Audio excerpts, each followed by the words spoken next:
सुनसान रात में दुल्हन के कपड़े पहनकर डीएम मैडम कंप्लेंट लिखने गई। पुलिस चौकी में पुलिस वाले ने उनके प्राइवेट पार्ट पर हाथ रख दिया। फिर डीएम मैडम ने उसके साथ, दोस्तों, कहानी शुरू करने से पहले एक छोटी सी गुजारिश है। आप मेरी इस कहानी को कहाँ से सुन रहे हैं? दिल्ली, मुंबई, लखनऊ, पटना, दुबई, लंदन या कहीं और से?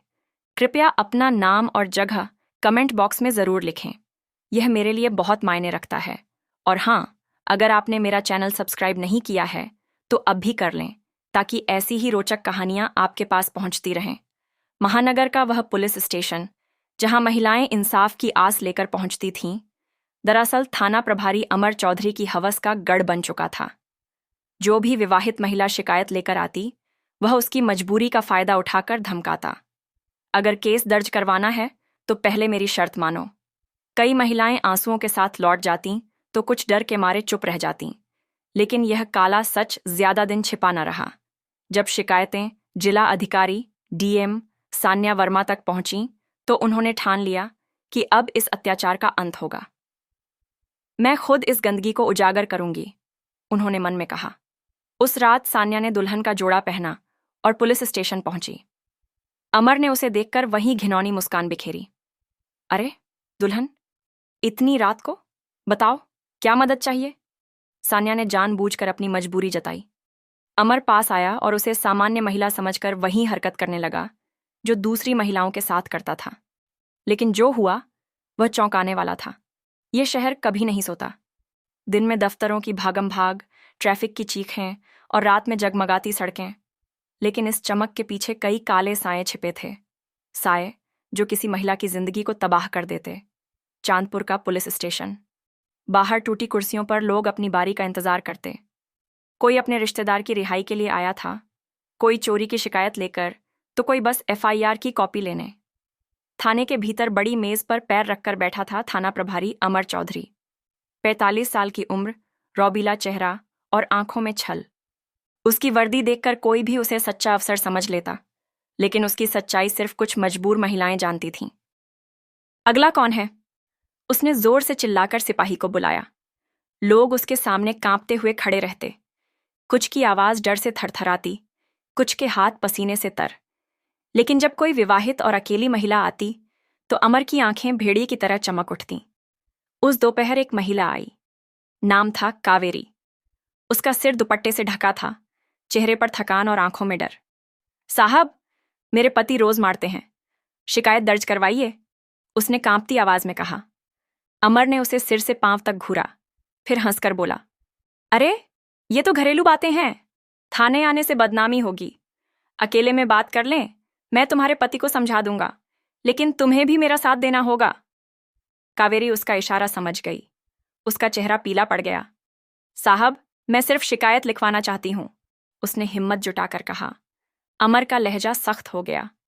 देखो, मेरे बिना कुछ नहीं होगा, अच्छे से सोच लो। कावेरी रोते हुए थाने से भागी।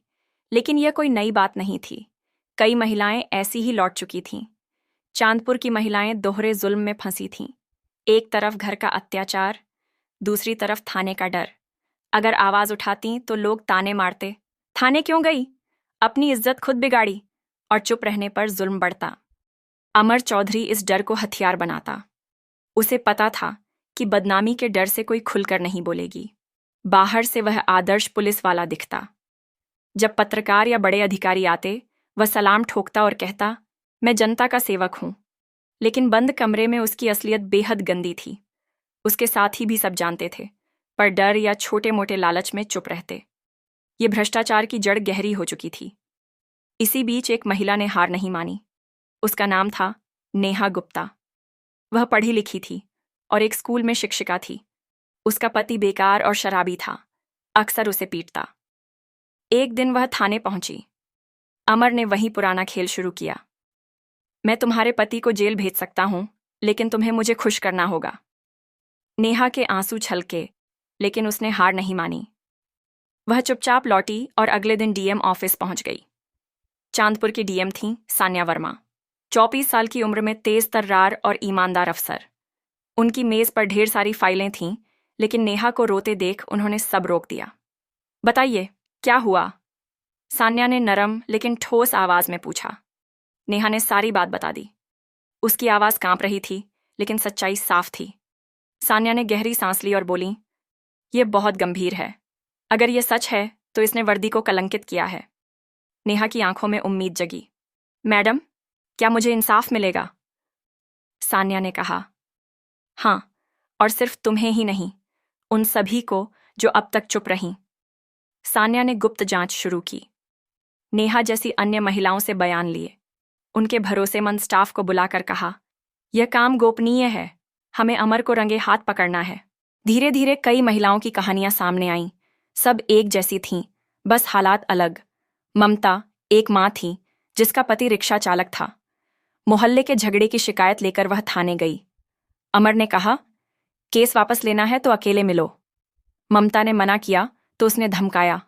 वह किसी तरह भागी, लेकिन उसे हमेशा अफसोस रहा। शालिनी का पति दुकानदार था, उस पर झूठा केस लगा। शालिनी ने पति को छुड़ाने की गुहार लगाई तो अमर ने कहा, मुझे खुश करो वरना तुम्हारा आदमी जेल में सड़ेगा। शालिनी ने मना किया और उसका पति जेल गया। सान्या रात भर सो नहीं पाई। चांदपुर का नक्शा उनके सामने था। एक तरफ चमकते मॉल, दूसरी तरफ यह गंदगी। उन्होंने डायरी में लिखा, वर्दी का मतलब भरोसा है, डर नहीं। अगर पुलिस ही शोषण करेगी तो समाज कैसे बचेगा? सान्या ने अपने विश्वासपात्र अफसरों विक्रम और रिया को बुलाया। हमें अमर की हरकतों पर नजर रखनी है, बिना सबूत कुछ नहीं कर सकते। उन्होंने योजना बनाई, थाने की निगरानी, पीड़िताओं के बयान और कोर्ट में टिकने वाले सबूत। विक्रम ने कहा, मैडम, अमर चालाक है, वह सबको खरीद लेता है। सान्या बोली, इस बार वह हमसे नहीं बच पाएगा। चांदपुर की सड़कों पर महिलाओं का संघर्ष रोज जारी था। मेट्रो में सफर करने वाली लड़कियां, कारखानों में काम करने वाली महिलाएं, स्कूलों में पढ़ाने वाली शिक्षिकाएं, हर जगह डर का सामना था। सान्या चाहती थी कि यह केस एक मिसाल बने। एक शाम नेहा फिर थाने गई। सान्या की टीम गुप्त रूप से पीछे थी। अमर ने उसे देखकर मुस्कुराया। फिर आ गई? चलो अंदर बात करते हैं। नेहा ने हिम्मत जुटाई और बोली, साहब, शिकायत लिखवानी है। अमर ने वही बात दोहराई, अकेले में बात होगी तो सब ठीक हो जाएगा। सान्या की टीम ने सब रिकॉर्ड कर लिया। अब उनके पास सबूत था। सान्या ने सोचा कि पर्दाफाश ऐसा हो कि पूरा चांदपुर देखे। उन्होंने डायरी में लिखा, मैं अमर का सच उसके थाने में उजागर करूंगी, ताकि हर महिला सीखे कि डरना नहीं है। दुल्हन के जोड़े में सच्चाई का आलमन रात गहरा रही थी। चांदपुर की सड़कें गाड़ियों से भरी थीं, लेकिन सान्या की खिड़की की बत्ती जल रही थी। वह अकेली बैठी थी, हाथ में गुलाबी दुपट्टा थामे। उनकी आंखों में दृढ़ता थी। उन्होंने मन में कहा, वर्दी की आड़ में अत्याचार अब नहीं चलेगा।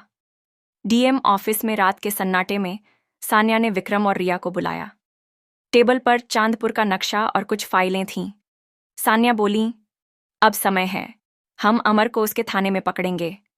विक्रम ने कहा, मैडम, वह बेहद चालाक है। सान्या ने दुपट्टा उठाया और बोली, मैं दुल्हन बनकर जाऊंगी, उसकी गंदी नीयत को उजागर करूंगी। रिया ने चिंता जताई, मैडम, यह खतरनाक है। सान्या ने जवाब दिया, खतरा तो हर उस महिला ने उठाया जो इंसाफ मांगने आई। अब मेरी बारी है। अगले कुछ दिन योजना में बीते। थाने के बाहर गुप्त कैमरे लगे। कुछ सिपाहियों को विश्वास में लिया गया। नेहा और दूसरी महिलाओं को सुरक्षित रखा गया। सान्या ने गुलाबी साड़ी, मंगलसूत्र और बिंदी लगाई। आईने में देखकर वह दुल्हन सी लगी, लेकिन उनके दिल में तूफान था। क्या मैं यह कर पाऊंगी? फिर उन्होंने खुद को समझाया, हाँ, यही सही है। उस दिन चांदपुर में शादी का माहौल था। बैंडबाजों की धुनें गूंज रही थीं। ऐसे में दुल्हन का थाने जाना सामान्य लगता। सान्या की गाड़ी थाने के बाहर रुकी। विक्रम ने कहा, मैडम, हम बाहर हैं, सावधान रहिए। सान्या ने सिर हिलाया और अंदर गई। थाने की बदबू वहीं थी, पसीना, धुआं और पुरानी फाइलें। सिपाही ने चौंक कर पूछा, दुल्हन जी, आप यहां? सान्या ने धीरे कहा, शिकायत लिखवानी है। सिपाही ने अमर के कमरे की ओर इशारा किया। सान्या के कदम भारी थे, लेकिन इरादे पक्के। दरवाजे पर दस्तक दी। आ जाओ, अमर की आवाज आई। सान्या अंदर गई। अमर ने दुल्हन को देखकर भौहें उठाईं। उसकी आंखों में वही शिकारी चमक थी। वह बोला, दुल्हन जी, क्या शिकायत है? सान्या ने सिर झुकाकर कहा, साहब, ससुराल वाले परेशान करते हैं, पति मारता है। अमर उठकर पास आया। उसने दरवाज़ा बंद किया और बोला, डरने की ज़रूरत नहीं, मैं सब ठीक कर दूंगा, लेकिन तुम्हें मेरा साथ देना होगा। सान्या ने खुद को रोका। वह चाहती थी कि अमर अपनी नीयत दिखाए। वह और करीब आया और बोला, इतनी खूबसूरत दुल्हन को कौन परेशान करेगा? अंदर चलो, बात करते हैं। अचानक सान्या ने पल्लू हटाया। उनकी आंखों में आग थी।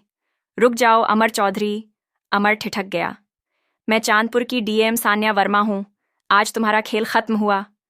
अमर का चेहरा सफ़ेद पड़ गया। मैडम, यह गलतफहमी है, वह बड़बड़ाया। सान्या ने कहा, चुप। तुम्हारी हरकतें महीनों से मेरे पास पहुंच रही थीं। आज तुम्हारा सच सब देखेंगे। विक्रम और रिया कमरे में घुसे। कैमरे सब रिकॉर्ड कर रहे थे। सान्या ने कहा, वर्दी को तुमने महिलाओं के डर का हथियार बनाया। अब हिसाब होगा। सिपाही जमा हो गए। कुछ शर्मिंदा थे, कुछ राहत में। सान्या ने आदेश दिया, अमर चौधरी को हिरासत में लो। निलंबन की कार्रवाई शुरू करो। सिपाहियों ने अमर का बैज और हथियार छीना। वह गिड़गिड़ाया, मैडम, माफ कर दीजिए। सान्या बोली, यह अपराध है और सजा मिलेगी।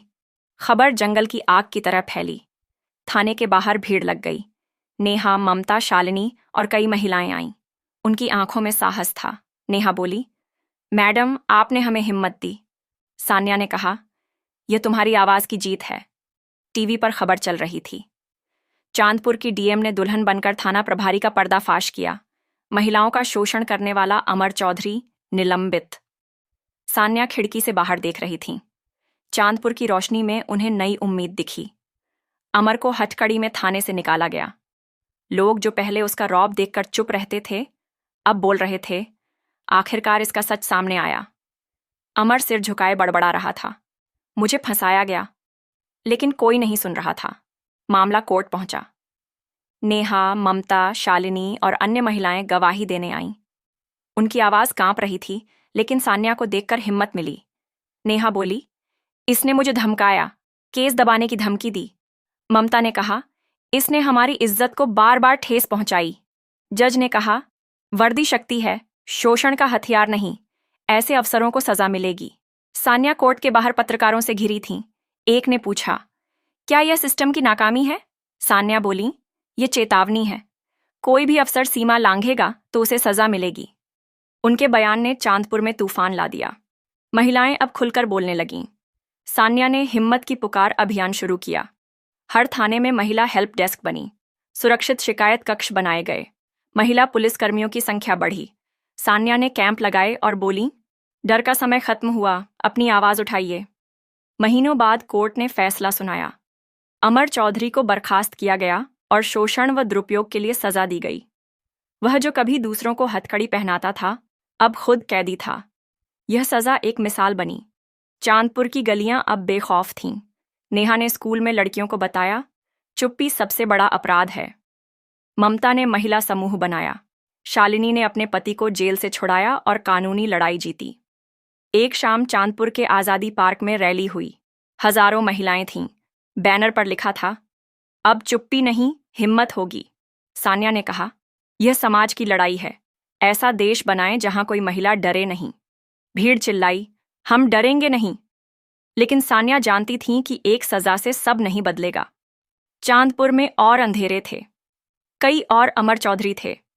उन्होंने हिम्मत की पुकार को और मजबूत करने की ठानी। सान्या ने पुलिस प्रशिक्षण केंद्रों में सिपाहियों से कहा, वर्दी जिम्मेदारी है, इसे गंदा न करें। उन्होंने नारी शक्ति हेल्पलाइन शुरू की। स्कूलों में कार्यशालाएं शुरू कीं, जहां लड़कियों को आत्मरक्षा और अधिकार सिखाए गए। नेहा ने अपनी छात्राओं को प्रेरित किया। ममता ने अपने समूह को बढ़ाया। शालिनी ने दूसरी महिलाओं को आत्मनिर्भर बनने की राह दिखाई। एक दिन सान्या को एक अनाम पत्र मिला। मैडम, मैं अमर के डर से चुप थी। आपकी हिम्मत ने मुझे बोलना सिखाया। मैंने शिकायत की और आज आज़ाद हूं। सान्या की आंखें नम थीं। उन्होंने पत्र डायरी में रखा और लिखा, यह मेरी असली जीत है। सान्या ने अपने अभियान को देशव्यापी करने की ठानी। उन्होंने अन्य डीएम और पुलिस अधिकारियों के साथ बैठकें शुरू कीं। उनका लक्ष्य था कि हर थाने में महिलाएं बिना डर के बोल सकें। एक रात रिया ने कहा, मैडम, पास के जिले में भी ऐसा ही मामला है। सान्या ने मुस्कुराकर कहा, तो तैयार हो जाओ रिया, शायद फिर दुल्हन बनना पड़े। उनकी आंखों में वही जुनून था। चांदपुर अब बदल रहा था। गलियों में हिम्मत की खुशबू थी। महिलाएं बाजारों, स्कूलों, दफ्तरों में अपनी आवाज उठा रही थीं। हिम्मत की पुकार एक आंदोलन बन चुका था। लेकिन यह कहानी यहीं नहीं रुकती। सान्या और उनकी टीम को अभी कई और अमर चौधरी को बेनकाब करना था। कई और महिलाओं को उनकी आवाज देनी थी। चांदपुर की यह जंग अब देश को संदेश दे रही थी, जब तक हिम्मत है तब तक उम्मीद है। और सान्या वर्मा उस उम्मीद की किरण थीं। सान्या ने अपने अभियान को और तेज किया। उन्होंने हर जिले में जागरूकता केंद्र खोलने की योजना बनाई। इन केंद्रों में महिलाओं को कानूनी सहायता, आत्मरक्षा प्रशिक्षण और मनोवैज्ञानिक सहायता दी जाती। चांदपुर के स्कूलों में अब नारी शक्ति क्लब बने, जहां छात्राएं अपने अधिकारों के बारे में सीखतीं। नेहा ने इन क्लबों में सक्रिय भूमिका निभाई। वह अपनी छात्राओं को कहानियां सुनाती, कैसे एक साधारण शिक्षिका ने डीएम के साथ मिलकर एक भ्रष्ट अफसर को सजा दिलाई। ममता का महिला समूह अब पूरे शहर में मशहूर था। उन्होंने छोटे छोटे कारोबार शुरू किए, जैसे सिलाई केंद्र और अचार बनाने की इकाई। इससे कई महिलाएं आत्मनिर्भर बनीं। शालिनी ने अपनी दुकान को और बड़ा किया और पड़ोस की महिलाओं को रोजगार दिया। उसने एक छोटा सा प्रशिक्षण केंद्र भी खोला, जहां महिलाओं को बुनाई और हस्तकला सिखाई जाती। एक दिन सान्या को एक नया पत्र मिला। इस बार एक युवा लड़की ने लिखा था, मैडम, मैं कॉलेज में पढ़ती हूँ। मेरे प्रोफेसर ने मुझ पर गलत नज़र रखी। आपके अभियान से मुझे हिम्मत मिली। मैंने कॉलेज प्रशासन में शिकायत की और उसे निलंबित कर दिया गया। सान्या ने यह पत्र अपने स्टाफ के साथ साझा किया और बोली, देखो, हमारा आंदोलन अब सिर्फ थानों तक नहीं, बल्कि हर उस जगह पहुंच रहा है जहां महिलाएं डरती हैं। चांदपुर में अब हर गली में बदलाव की लहर थी। बाजारों में महिलाएं आत्मविश्वास से चलती थीं। थानों में अब पुरुष सिपाहियों के साथ साथ महिला सिपाहियों की तादाद बढ़ रही थी। नारी शक्ति हेल्पलाइन पर हर दिन दर्जनों कॉल आते। कुछ महिलाएं घरेलू हिंसा की शिकायत करतीं तो कुछ कार्यस्थल पर उत्पीड़न की। सान्या ने सुनिश्चित किया कि हर शिकायत पर तुरंत कार्रवाई हो। एक दिन सान्या को एक बड़े पुलिस अधिकारी का फोन आया। मैडम, आपने जो चांदपुर में किया वह काबिले तारीफ है, लेकिन कुछ लोग कह रहे हैं कि आपने सिस्टम को बदनाम किया। सान्या ने शांति से जवाब दिया, सिस्टम को बदनाम वही करते हैं जो वर्दी की आड़ में अपराध करते हैं। मैं तो सिर्फ उस गंदगी को साफ कर रही हूं। उनकी बात सुनकर अधिकारी चुप हो गया। सान्या ने अपने अभियान को और विस्तार देने के लिए एक राष्ट्रीय सम्मेलन बुलाया। देश भर से डीएम, पुलिस अधिकारी और महिला संगठनों के प्रतिनिधि आए। सान्या ने मंच से कहा, यह सिर्फ चांदपुर की कहानी नहीं है, यह हर उस शहर की कहानी है जहां महिलाएं डर में जीती हैं। हमें एक ऐसा सिस्टम बनाना है जहां हर महिला अपनी आवाज उठा सके। उनकी बात पर तालियों की गड़गड़ाहट गूंज उठी। इसी बीच चांदपुर में एक नया मामला सामने आया। एक स्थानीय कारखाने में मजदूर महिलाओं ने बताया कि उनके मैनेजर ने उनका शोषण किया। सान्या ने तुरंत जांच शुरू की। इस बार वह खुद कारखाने गईं। उन्होंने मजदूर महिलाओं से अकेले में बात की। एक महिला, जिसका नाम लक्ष्मी था, ने बताया, मैडम, हम डरते थे कि शिकायत करेंगे तो नौकरी चली जाएगी, लेकिन आपकी हिम्मत ने हमें बोलना सिखाया। सान्या ने उसे गले लगाया और कहा, तुम्हारी नौकरी नहीं जाएगी, अब तुम अकेली नहीं हो। जांच में मैनेजर दोषी पाया गया। उसे नौकरी से निकाला गया और कानूनी कार्रवाई शुरू हुई। इस घटना ने चांदपुर के कारखानों में काम करने वाली महिलाओं में नई हिम्मत भरी। उन्होंने अपने अधिकारों के लिए यूनियन बनाई। लक्ष्मी ने यूनियन की अगुवाई की और सान्या के साथ मिलकर कारखानों में महिला सुरक्षा नीतियां लागू करवाईं। सान्या की अगुवाई में चांदपुर अब एक मिसाल बन रहा था। अन्य शहरों के अधिकारी उनसे सलाह लेने आने लगे। सान्या ने एक डिजिटल प्लेटफॉर्म शुरू किया, जहां महिलाएं गुमनाम रहकर अपनी शिकायत दर्ज करा सकती थीं। इस प्लेटफॉर्म का नाम था आवाज अनसुनी। इसकी खासियत थी कि शिकायत सीधे डीएम ऑफिस और पुलिस को पहुंचती और 24 घंटे में कार्रवाई शुरू हो जाती। एक दिन सान्या को एक निमंत्रण मिला। चांदपुर के सबसे बड़े कॉलेज में महिला सशक्तिकरण सम्मान समारोह आयोजित हो रहा था। नेहा, ममता, शालिनी और लक्ष्मी ने सान्या को मुख्य अतिथि बनने का अनुरोध किया। समारोह में हजारों लोग जमा थे। मंच पर सान्या को सम्मानित किया गया। नेहा ने माइक संभाला और कहा, यह सम्मान सिर्फ सान्या मैडम का नहीं, बल्कि हर उस महिला का है जिसने चुप्पी तोड़ी। सान्या ने मंच से कहा, यह सम्मान मेरे लिए नहीं, बल्कि आप सभी के साहस के लिए है। हमने चांदपुर को बदला, लेकिन अभी पूरे देश को बदलना है। उनकी बात सुनकर भीड़ में जोश भर गया। उसी रात सान्या अपने ऑफिस में बैठी थीं। बाहर चांदपुर की रोशनी जगमगा रही थी। उनके सामने उनकी डायरी खुली थी। उन्होंने लिखा, यह सिर्फ एक शुरुआत है। हर गली, हर शहर में महिलाओं की आवाज़ गूंजनी चाहिए। तभी रिया ने कमरे में दस्तक दी। मैडम, एक नई शिकायत आई है। इस बार एक स्कूल में प्रिंसिपल पर आरोप है। सान्या ने डायरी बंद की, मुस्कुराई और बोली, तो चलो रिया, एक बार फिर हमें जंग लड़नी है। चांदपुर की गलियों में अब एक नया गीत गूंज रहा था। वह गीत था हिम्मत का, आज़ादी का,